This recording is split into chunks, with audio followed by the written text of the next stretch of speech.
Hey peeps, Locking Down the Truth with Marci Lock, out here in beautiful, gorgeous nature after I worked out, and after getting to coach someone in another country late last night, I was talking to them about stepping through the illusions and the fear that they're seeing, the past evidence that looks like, or the evidence showing up in front of them that looks like the past evidence.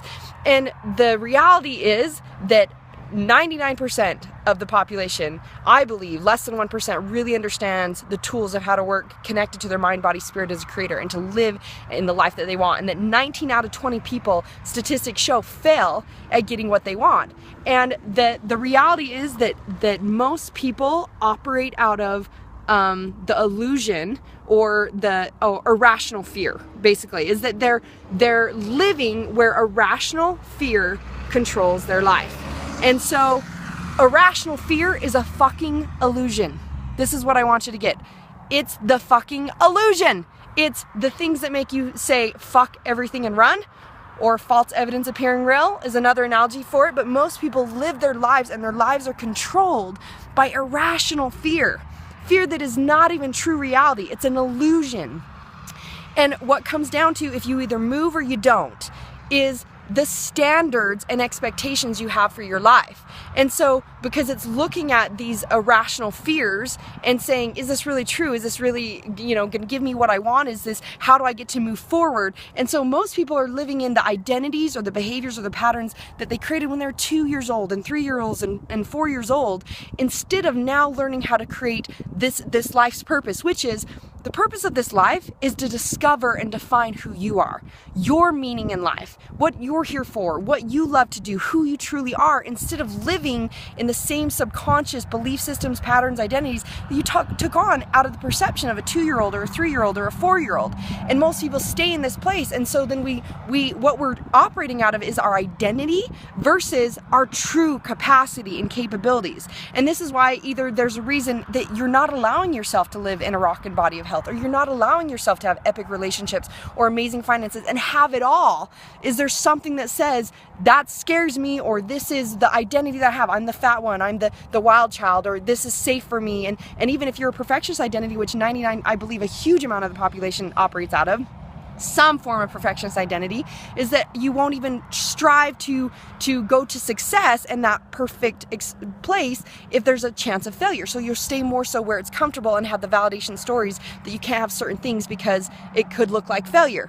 So again, it's like staying in the identity that you're in. My identity was a victim who survived. It was a martyr. It was I had to be the perfectionist who showed up perfectly, but shit had to happen, and there was constant trauma and drama, and that's why hence I attracted a stalker and kidnapping attempts and rape attempts, and had a heart attack at 19 and breast cancer at 24. There always had to be things even showing up in my body to keep me from living in a perfect body of health, because deep down I didn't believe I was worth it and good enough, and I couldn't imagine having an amazing life. So I had to break through all the identities and the beliefs and the behaviors there, because what you're doing now, how you're living right now, is you're living out of your subconscious system. You're not living consciously. We think that subconscious is a back-end operating system, but no, it's the system that you're operating out of.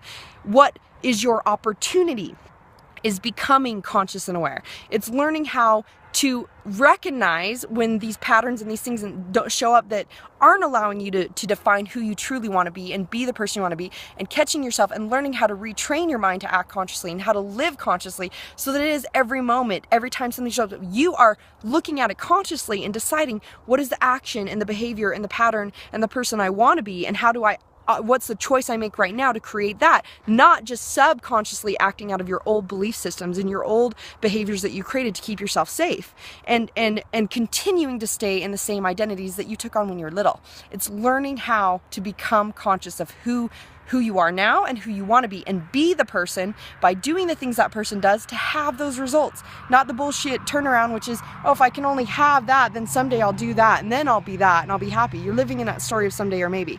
So that was a lot of little, something, a lot of little things all wrapped in one, but these are my thoughts as I'm just out here in nature and feeling so blessed and grateful that I understand these tools now to live consciously and continue to use the tools to break through my comfort zones as they show up at more degrees, to live a more awesome, amazing, epic life. And I know you can have it too. You get to be the person that you want to be by looking at what are the standards and expectations you have for your life. And if you're not if you're fine with that, it's everyone's in their perfect place to want to settle for shit and live in the same stories and identities, you totally can. But instead, it's look at, is it an irrational fear? Is it even really true? Is it an illusion that you're living in versus a real fear, which is something that actually saves your life and keeps you living? But irrational fear are fears that keep you from living. So this is Marci Lock reminding you, power choice is yours. Choose your best life, go lock it down.